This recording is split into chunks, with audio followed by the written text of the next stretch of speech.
नागपूर शहरातील लकडगंज पोलीस ठाण्याच्या हद्दीतील अमरनगरमध्ये जुन्या वैमनस्यातून घडलेल्या रक्तरंजित हल्ल्याने संपूर्ण परिसर हादरला आहे। भाजी भाडेकरूने तलवार आणि चाकूने केलेल्या हल्ल्यात एका महिलेचा मृत्यू झाला असून घर मालक दाम्पत्य गंभीर जखमी झाले आहेत। आरोपीला पोलिसांनी तातडीने ताब्यात घेतले आहे। नागपूरमधील लकडगंज पोलीस ठाण्याच्या हद्दीतील अमरनगर परिसरात सकाळी सुमारे 9 वाजताच्या सुमारास एक धक्कादायक घटना घडली आहे। मिळालेल्या माहितीनुसार रोशन निलखंठ तरड या माजी भाडेकरूने जुन्या वैमनस्यातून आपल्या माजी घर मालकावर तलवार आणि चाकूने जीवघेणा हल्ला केला आहे। या हल्ल्यात धरमपाल सुदाम दाहत आणि त्यांची पत्नी वनिता धरमपाल दाहत गंभीर जखमी झालेत, तर घरात पाहुणी म्हणून आलेल्या संगीता राजू चौधरी यांचा घटनास्थळीच मृत्यू झालाय। प्राथमिक माहितीनुसार आरोपी रोशन तरड हा सुमारे वर्षभरापूर्वी काही महिने धरमपाल दाहत यांच्या घरी भाड्याने राहत होता। त्यानंतर तो राजीवनगर नागपूर येथे राहायला गेला। भाडेकरू म्हणून राहत असताना झालेल्या किरकोळ वादाचा आणि रागाचा सूड उगवत आरोपीने हा हल्ला केल्याची माहिती समोर येत आहे।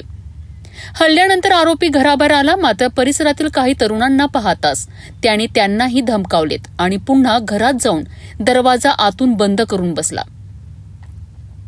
सावधगिरी बाळगत स्थानिक तरुणांनी बाहेरून दरवाजा बंद करून आरोपीला घरातच कोंडून ठेवले। घटनेची माहिती मिळताच लकडगंज पोलिसांचे पथक घटनास्थळी दाखल झालेत। पोलिसांनी दरवाजा तोडून आरोपीला ताब्यात घेतले। या घटनेमुळे अमरनगर परिसरात भीतीचे वातावरण निर्माण झाले असून लकडगंज पोलीस प्रकरणाचा पुढील तपास करीत आहेत। हल्ल्यामागील नेमके कारण आणि इतर बाबींचा तपास सुरू आहे।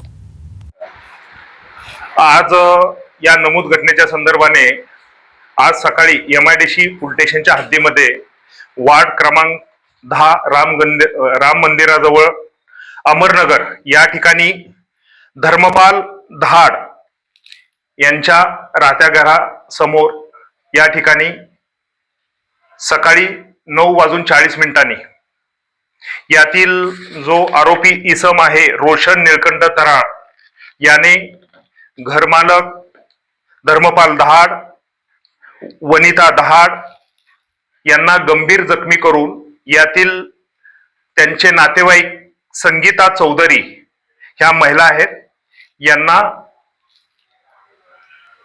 घातक हाताच्या साह्याने खून केला आहे। प्राथमिक पाहता सर यांनी अवजार कुठून आणले होते आणि संगीता जी चौधरी आहे ती कशासाठी त्या घरात आली होती आणि याचा काय विवाद होता, ज्यांनी मारलेला आहे काय सांगाल? संगीता चौधरी ही नातेवाईक आहे। यातले जे घरमालक धर्मपाल दहाड आहेत त्यांची साली, इकडच्या भाषेमध्ये म्हटलं तर साली आहे, ती त्या ठिकाणी आलेली होती। ती सोडवायला त्यावेळी गेलेली होती। अगोदर त्यांनी धर्मपाल दहाड यांना मारण्याचा प्रयत्न केला, गंभीर जखमी केले। कुठल्या गुन्ह्याअंतर्गत आता यांच्यावरती कारवाई होणार आहे आणि आरोपीने काय प्राथमिक माहिती दिली आहे याबद्दलची काय सांगा? प्राथमिक दृष्ट्याचा तपास चालवला आहे। घातक हाताच्या साह्याने खुनासारखा आणि जीवे 2 इसमांना गंभीररित्या जखमी करण्याचा गुन्हा केलेला आहे। आरोपीचा तपास चालू आहे, त्या संदर्भात पुढील कारवाई करत आहोत। सर, आरोपी पे इसके पहले के भी कोई गुना दाखिल है इस बारे में कुछ नहीं, उसका प्राइमरी बेस पे तपास चालू है।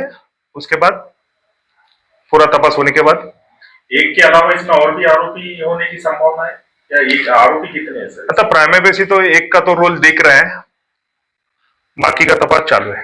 जुन्या वैमनस्यातून घडलेल्या या हल्ल्यामुळे नागपुरात खळबळ उडाली असून आरोपी पोलिसांच्या ताब्यात आहे। या प्रकरणाचा सखोल तपास सुरू आहे। या प्रकरणातील पुढील प्रत्येक घडामोडींवर सिटी न्यूजचे लक्ष आहे।